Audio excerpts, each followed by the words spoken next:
你有中文名字吗？我有中文名字，我叫王。在印尼有的还是在中国？我在印尼就有，我的中文老师就起了这个王小明这个名字。Oh, ini名字是王小明。对。Jadi saya tanya, apakah dia juga punya nama Mandarin? Punya. Nama Mandarinnya adalah Wang Xiaoming. Siapa yang memberi nama itu? Hari ini saya dengan beliau ini sama-sama orang pondok pesantren, sama-sama bisa bahasa Mandarin. Bedanya bahasa Mandarin saya ini tingkat TK, bahasa Mandarinnya beliau ini S3. Waduh. Jadi bukan langit dan bumi lagi bedanya, langit dan sumur. Waduh. Jadi lebih jauh lagi. Beliau ini pinter sekali bahasa Mandarin dan sekolah S1-nya di Tiongkok, di Xiamen. Ya, di Xiamen di S2 di Xiamen. S2 di Xiamen. S3 di Guangzhou. Di Guangzhou. Jadi S1 di Xiamen, S2 di Xiamen, S3 di Guangzhou. Bahkan saya tanya disertasi yang tebal itu, ujian akhir untuk gelar doktor itu ditulis dalam bahasa Mandarin. Ditulis dalam huruf kanji kardinal. Ampun deh, saya kalah. Jadi Anda ini padahal asli dari Situbondo. Situbondo, suku saya Madura. Kalau Madura kan ada dua kan, ada Madura asli, ada Madura swasta. Saya ini Madura swastanya di Situbondo. Pandalungan istilahnya. Iya. Ya. Jadi kalau dari Probolinggo ke timur itu ada Keraksaan. Ada Keraksaan, terus setelah itu masih ke timur lagi. Masih ke timur lagi itu ada Paiton. Dari Paiton ada kemana?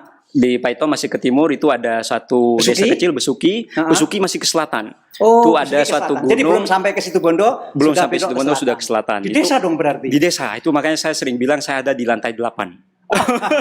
Karena di dataran tinggi. Oh, Anda di pegunungan itu. Di pegunungan, di sana ada suatu gunung yang cukup terkenal sekarang namanya Gunung Argopuro.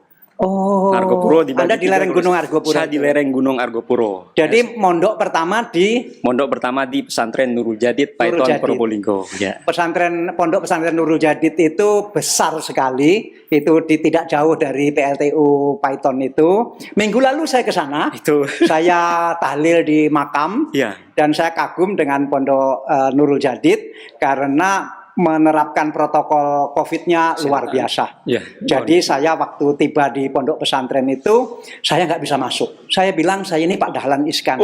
Iya Pak, tapi saya harus lapor Pak. Ini nggak bisa Pak. Jadi pintu itu tidak dibuka. Ya. Saya lama sekali nunggu di pintu terbang, tapi dalam hati saya mengagumi.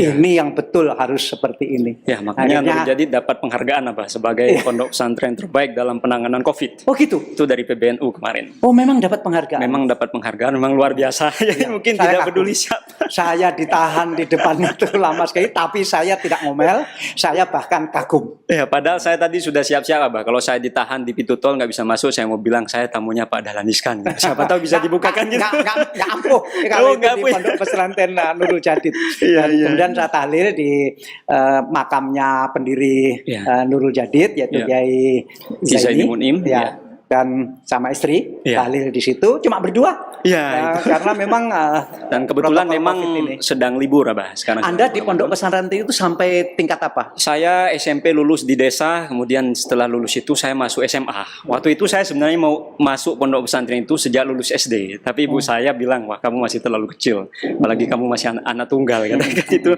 nggak dibolehkan. Wah, Anda anak tunggal? Saya anak tunggal. Ya, terus lulus SMP akhirnya masuk di pesantren Nurul Jadid. Kalau naik sepeda motor dari kampung Anda ke pondok itu berapa menit? Kalau naik sepeda motor mungkin sekitar 1,5 jam. 1,5 jam? 1,5 jam itu dari Besuki kan ke selatan masih butuh waktu 45 menit. Berarti selama SMA Anda tinggal di pondok itu? Saya tinggal di pondok. Tidak pulang? 3 tahun tidak pulang. Hanya masak pulang sendiri? Sudah masak sendiri, ada kantinnya. Cuma kadang-kadang kalau waktu bulan puasa itu ada kita bareng teman-teman untuk masak bersama. Itu bareng dengan mereka. Cuma setiap harinya biasanya saya beli di kantin. Kantin itu di pesantren sana. Jadi Anda belajar kitab apa saja selama di pondok? Fathul Qorib saya belajar. Ya, terus juga tentu Sulam Taufik juga belajar. Terus juga karya-karya Imam Ghazali. Anda tata kalam lughatul Arabiyah? La astati an kalau bilughatul Arabiyah. Wah, bahasa Arabnya juga bagus. Mandarinnya kalah, bahasa Arabnya juga kalah. Ini Jiswe ya? 我现在27 27. 最近年27 Oh, saya tanya 我berumur berapa? Umurnya 27. Iya, 27. Jadi masih muda sekali. Sudah. Jihun lah mah. 马上要结婚 Hah? 马上要结婚 Saya tanya apa sudah kawin? Segera dia bilang. Segera kawin.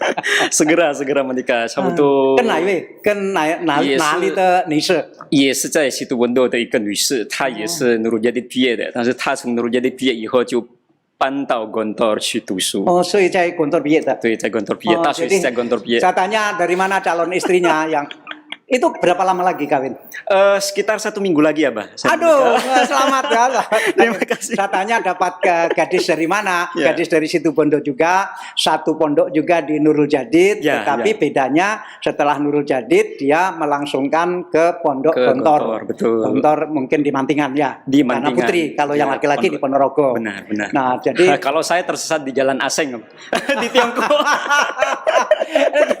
dia tersesat ke jalan asing. Tersesat ke Jalan Aseng. Makanya dulu ketika saya mau mondok itu, mau mondok kemudian lulus dari pondok saya mau berangkat ke Tiongkok.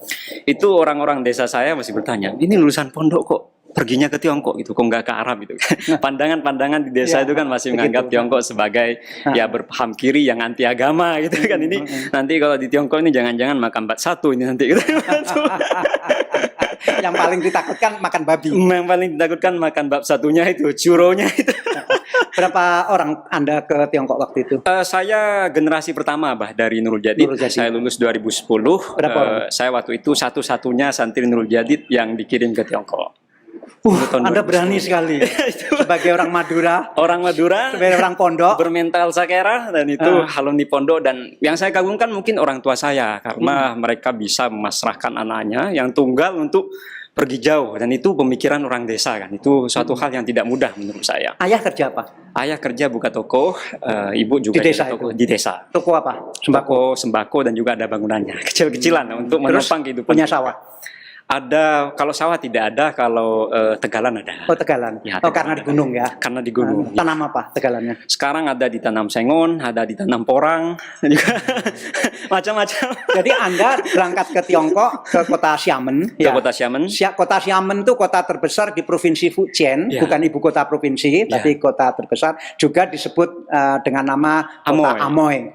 Dan dulu banyak sekali orang-orang Tionghoa Indonesia yang berangkat ke Indonesia itu dulu belum ada nama Indonesia, yang istilahnya Xiananyang. Xiananyang, itu berangkatnya dari Xiamen itu. Dari Xiamen. Ya. Oh. Jadi Anda berapa tahun di Xiamen? Saya di Xiamen dari 2010 itu sampai 2013. Di asrama. Di asrama itu di Huaqiao University, terus dari Huaqiao University itu 2013 saya pindah ke Xiamen University-nya. Itu 3 tahun juga. Nah, Jadi terus saya total 6 ketika tahun datang, di sana. bagaimana Anda berbahasa? Ketika datang saya untungnya Bah di pesantren itu sudah diajari bahasa Mandarin.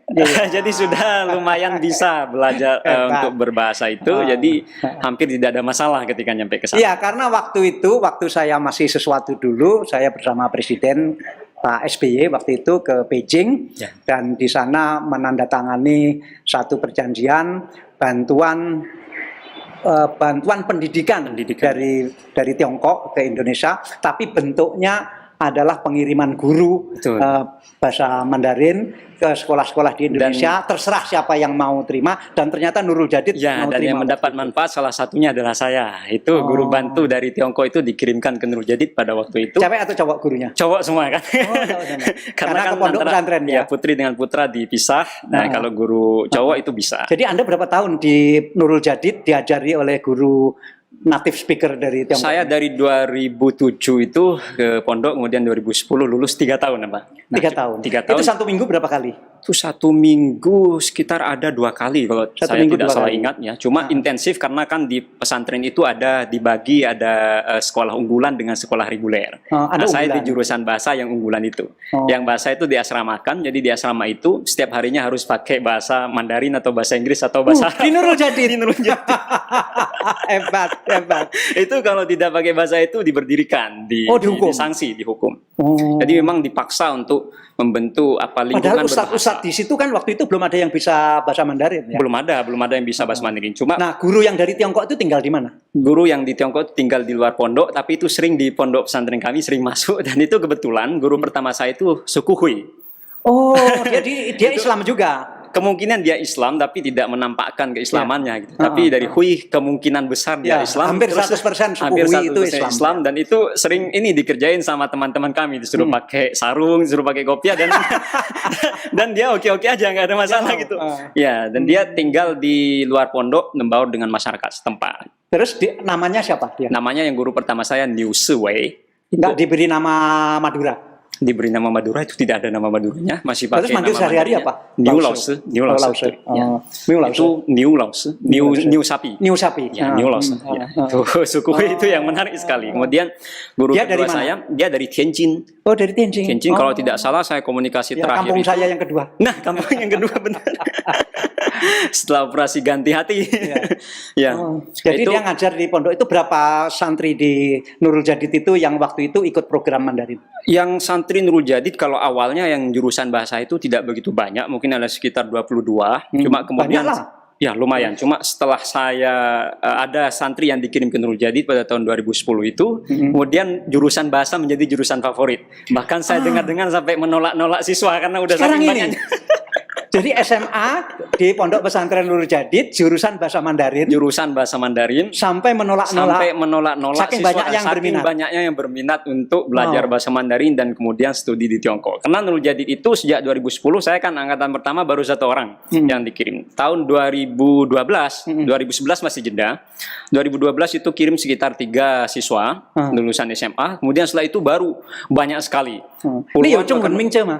我有中文名字，我叫王。在印尼有的还是在中国？我在印尼就有，我的中文老师就起了这个王晓明这个名字。Oh, ini名字是王王晓晓明，明。对。 Jadi saya tanya, apakah dia juga punya nama Mandarin? Punya. Nama Mandarinnya adalah Wang Xiaoming. Wang Xiaoming. Siapa yang memberi nama itu? Itu guru bantu pertama Niu Lause. Itu memang bukan marga Wang, itu hanya memberi nama saya Iya, iya. Xiaoming. Kemudian guru kedua datang itu dari Chongqing, namanya Peng Lause. Peng Lause itu kemudian memberikan marga saya marga Wang, jadinya Wang Xiaoming. Wang Xiaoming. Semua santri di Nurul Jadid yang ikut bahasa Mandarin diberi nama Mandarin Itu semua. diberi nama bahasa Mandarin semua, baik yang putra maupun putri itu sama-sama. Anda punya belajar bahasa menulis juga? Mandarin. Saya belajar menulis. Teman-teman juga belajar menulis. Teman-teman belajar Saya tidak bisa menulis. menulis. Saya bisa menulis di handphone, di komputer, Tapi komunikasi pakai tiap hari pulpen masih bisa pakai bahasa Mandarin bisa. dengan tulisan. Baca WA, baca ngirim WA dalam Kami bahasa diajari Mandarin bisa. tulis menulis juga, membaca, berbicara juga. Itu kemampuan utamanya adalah berbicara. Nah, Anda lulus S1 berapa tahun di sana? Saya 3 tahun Ambil apa? ambil pendidikan bahasa dan budaya Tiongkok, bahasa Mandarin. S2-nya? S2-nya saya pindah ke jurusan HI. Hubungan internasional. Spesifik di hubungan Tiongkok dengan Asia Tenggara. Oh, Tiongkok dan Asia Tenggara. Terus S3? Kemudian S3 saya tuh itu pindah-pindah terus saya pindah ke politik internasional lah, Pak. Politik internasional. Masih Berapa spesifik. tahun? Itu paling lama mestinya 7 tahun saya harus lulus. Sekarang saya masuk mulai dari S1 sampai S3. 1 sampai S3 saya 10 tahun di Tiongkok. Ya ampun, Anda 10 tahun di sana. 我10年，对对。如果是天津您的第二故乡啊，中国是我的第二故乡。我10年呐，我10年在中国。 Dia bilang kalau kampung saya kedua Tianjin, dia bilang negara dia yang kedua itu Tiongkok. Tapi ini bukan berarti tidak nasionalis ya. Iya. Suatu perumpamaan Kayaknya bahwa saya kalau mendarat di Tiongkok itu apa seperti pulang kampung rasanya. Ya, karena saking lamanya 10 tahun. Bayangkan saya di pondok itu hanya 3 tahun. Sementara di Tiongkok saya 10 tahun. Lebih lama di Tiongkok dibandingkan dengan yang di pondok. Lebih lama tersesat di jalan keasengan ketimbang di pondok.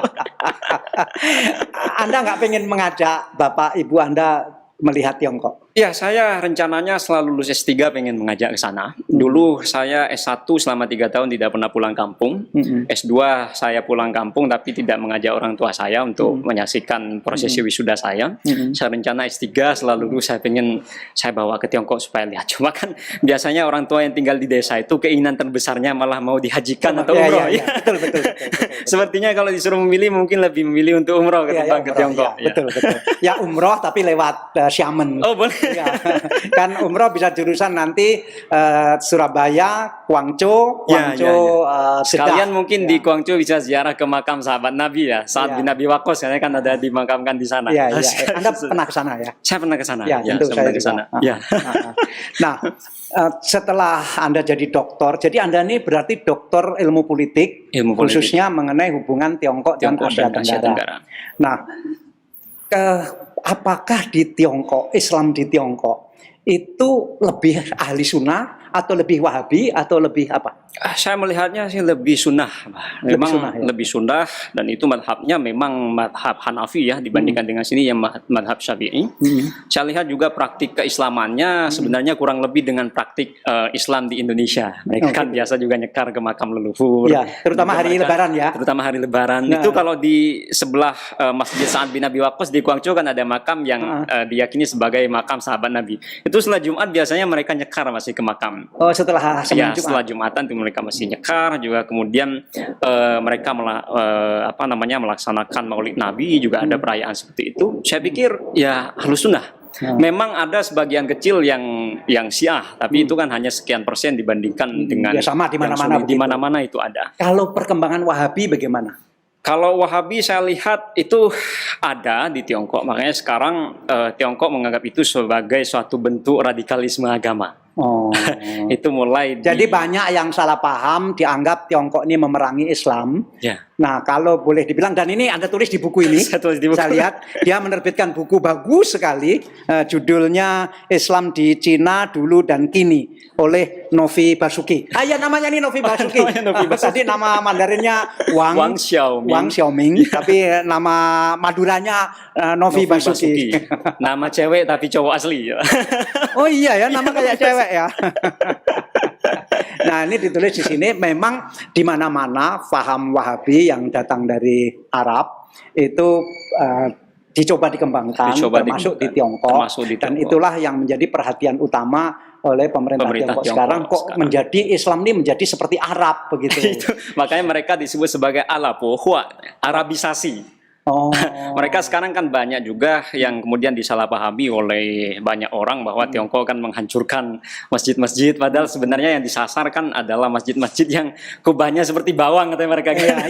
Itu diubah supaya lebih mereka pengen Tiongkok sekali mbok masjid-masjid itu dibentuk dengan arsitektur lokal lah, begitu, jangan impor 100% seperti arsitektur Arab begitu. Kalau di Indonesia aja bahkan ada Masjid Cengho. Ada Masjid Cengho. Nah, mungkin yang dimau oleh pemerintah Tiongkok adalah masjid yang berarsitektur seperti Masjid Cengho. Maksudnya yang bernuansa lokal, yang gampangnya tidak melulu masjid tidak perlu harus bentuk seperti kubah bawang.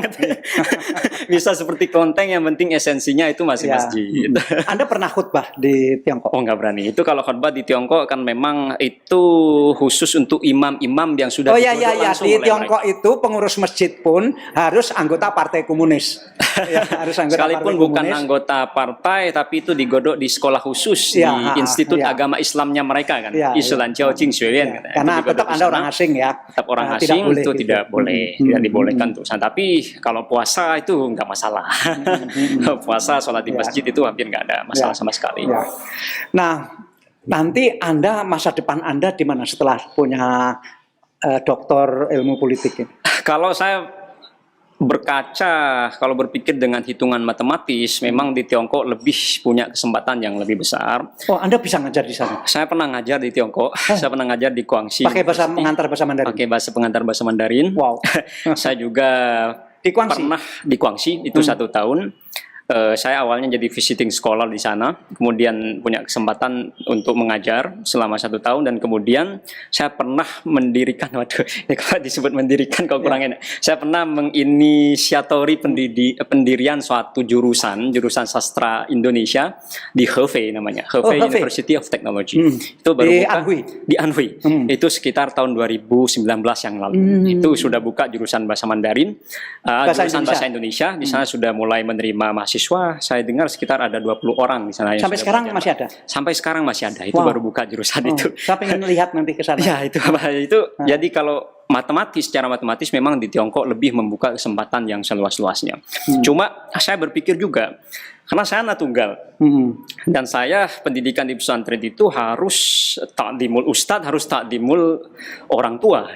Jadi saya harus mengabdi kepada orang tua, menomorsatukan orang tua, menomorsatukan guru, menomorsatukan orang tua. Ya, dan itu saya pikir tidak ada pilihan lain selain untuk pulang ke Indonesia. Tentu ada pilihan, cuma kalau saya hitung, orang tua saya kalau ke Tiongkok kan harus mengurus banyak administrasinya. Dan mungkin juga tidak happy. Itu tidak happy, malah repot. Nggak punya teman di sana. Nggak punya teman di sana. Jadi pilihannya mungkin nanti akan berkarya di Indonesia saja. Tentu saya ingin sekali bisa seperti Abah, bisa mungkin satu minggu ada di Tiongkok, 1 minggu di mana. Tapi itu mungkin masih tujuan ke depan. Entah kapan itu bisa tercapai. Kawin dulu lah. Kawin dulu. Karena kalau prinsip dari ajaran Tiongkok klasik kan anja liye, kita harus berkeluarga dulu, baru kemudian memikirkan usaha.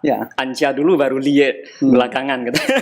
Itu saya mengikuti ajaran itu sudah. Sebetulnya ajaran itu persis sama dengan Islam, artinya menghormati guru, menghormati orang tua. Itu luar biasa di Tiongkok diajarkan. Luar biasa. Bahkan ketika dulu Islam pertama-tama disebarkan ke Tiongkok, itu pendakwahnya kan mengalami kesulitan. Karena bagaimana? Allah itu tidak ada hurufnya. Betul. Muhammad tidak ada hurufnya. Apalagi bagaimana cara mengajarkan percayalah kepada Allah. Nggak bisa, dia nggak tahu bagaimana cara mengajarkannya karena huruf Allahnya tidak ada. Ya, di sana huruf itu kan simbol-simbol begitu. Apalagi mengajarkan asyhadu alla ilaha illallah. Terus bagaimana caranya? Akhirnya setelah Islam sulit sekali masuk Tiongkok, saya baca literatur ini pada tahun akhir 600 itu, akhirnya ada ulama yang datang ke sana dan mereka mengajarkan begini.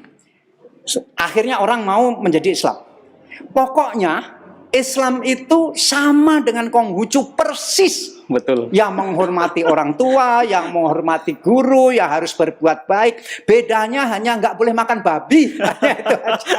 Makanya kemudian terciptalah suatu terminologi yang disebut sebagai huiru. Hui artinya Islam, hu ruja. Artinya gabungan antara Islam dengan Konfusianisme. Bunyi lengkapnya bagaimana? Huijiao. Bahasa Mandarin dari Islam, kemudian ruja itu gabungan antara Islam dengan Konfusianisme. Jadi ulama-ulama pada saat itu untuk mendakwakan Islam itu bilang bahwa sebenarnya agama Islam seperti yang Abah bilang tadi itu tidaklah berada dalam hubungan diametral dengan ajaran Konfusianisme, yang mana Konfusianisme merupakan ajaran utama dari falsafah pemikiran orang-orang Tiongkok. Itu dianggap itu banyak kesamaan seperti kesamaan untuk menghormati orang tua, menghormati guru, juga penghormatan terhadap leluhur. Itu sama sebenarnya. Makanya itu Islam bisa berkembang di Tiongkok menurut saya karena ulama-ulamanya pada waktu itu ya tidak gampang mengkafir-kafirkan. Coba kita mungkin bayangkan kalau Islam datang ke Tiongkok kemudian mengkafir-kafirkan ajaran Konfusianisme misalnya. Itu cilaka. Makanya itu menurut saya bersyukur ya karena ulama pada waktu itu ya punya pemikiran yang moderat. Ya punya mereka selalu mencari titik temu antara ajaran lokal dengan ajaran yang hendak mereka sebarkan. Ya mungkin persis seperti Wali Songo. Waktu itu kan kita bicara itu ketika beberapa mahasiswa Indonesia yang kuliah di sana, bagaimana sebaiknya kami bersikap sebagai orang Islam, maka ya saya bilang mungkin yang terbaik adalah menghadapi masyarakat Cina yang seperti itu. Mungkin yang terbaik adalah Anda bisa jadi Wali Songo. Itu sudah yang terbaik.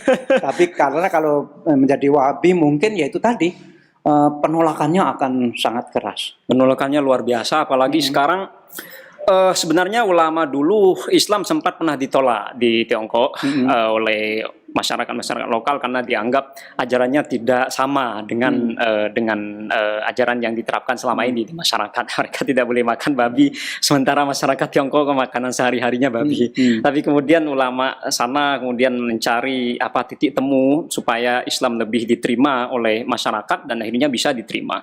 Nah sekarang itu kalau menurut pemerintah Tiongkok, terutama mungkin setelah tragedi 9/11 ya, itu banyak ajaran-ajaran yang dianggap oleh pemerintah Tiongkok itu sebagai ajaran yang radikal. Itu banyak mengaruhi masyarakat, terutama di Xinjiang sana, masyarakat Uighur katanya. Dan kebetulan memang Uighur secara fisik, secara bahasa memang berbeda sekali dengan masyarakat lokal. Kalau Hui kan sudah itu Muslim yang dicinakan katanya, mereka sudah tersignifikasi gitu. Jadi sudah kurang lebih sudah tidak ada perbedaan sama sekali dengan masyarakat Han. Nah, kemudian karena banyaknya ajaran-ajaran keras yang radikal ini mengilhami masyarakat Tiongkok Muslim, terutama yang di Xinjiang sana yang Uighur, sehingga pemerintah Tiongkok kemudian mencari cara untuk kembali mengumandangkan, untuk kembali mendengungkan apa yang disebut sebagai Huiru tadi itu, sebagai Islam Konfusianisme, atau Xi Jinping bilang itu Islam Jiao Zhongguo Hua katanya. Sinoisasi agama, sinuisasi Islam. Maksudnya Islam yang bisa membumi, Islam yang bisa tidak mengkafir-kafirkan kebudayaan Tiongkok. Maksudnya Islam yang bisa membaur lah dengan kebudayaan Tiongkok. Tapi saya berpendapat nanti sekarang kan Xinjiang lagi dibangun besar-besaran. Xinjiang itu satu provinsi yang mayoritas Islam di sana dan lagi ekonominya lagi dibangun besar-besaran. Saya kira nanti kalau ekonomi Xinjiang sudah semaju wilayah-wilayah lain Tiongkok dan lebih maju dari Malaysia, lebih maju dari Indonesia, nanti ini juga akan berubah. Stigma itu juga akan berubah nanti. Iya, karena Tiongkok memang kalau dilihat dari sejarahnya, Xinjiang kan memang merupakan pintu masuk dan pintu keluar jalur sutra. Ya. Nah, kemudian Xi Jinping, Presiden Tiongkok sejak 2013 kan mendengungkan apa yang disebut sebagai Haisang Sizhou Jilu kan. Sebagai Haisang Sizhou Jilu. Jalur sutra maritim abad ke-21. Nah, kemudian juga ada jalur sutra darat, di mana jalur sutra darat itu berpusat di Xinjiang sana. Makanya mereka membangun gila-gilaan. Makanya saya selalu berpikir ya, kalau miskinnya Tiongkok itu kok sepertinya kayanya Indonesia gitu. Karena Tiongkok kan selalu bilang bahwa Xinjiang ini harus dibangun karena Xinjiang ini masih miskin, relatif miskin dibandingkan dengan wilayah Tiongkok yang ada di daerah timur misalnya. Tapi kalau saya bandingkan, loh miskinnya Xinjiang ini kok kayaknya Situbondo itu. Kayaknya kampung halaman saya. 哎呀，非常高兴啊，我能跟你讲，很高兴，很高兴，也是很荣幸能被邀请过来的，这个对我是莫大的荣幸，很感谢，很感谢，谢谢啊，谢谢，谢谢，谢谢，谢谢，谢谢，terima kasih.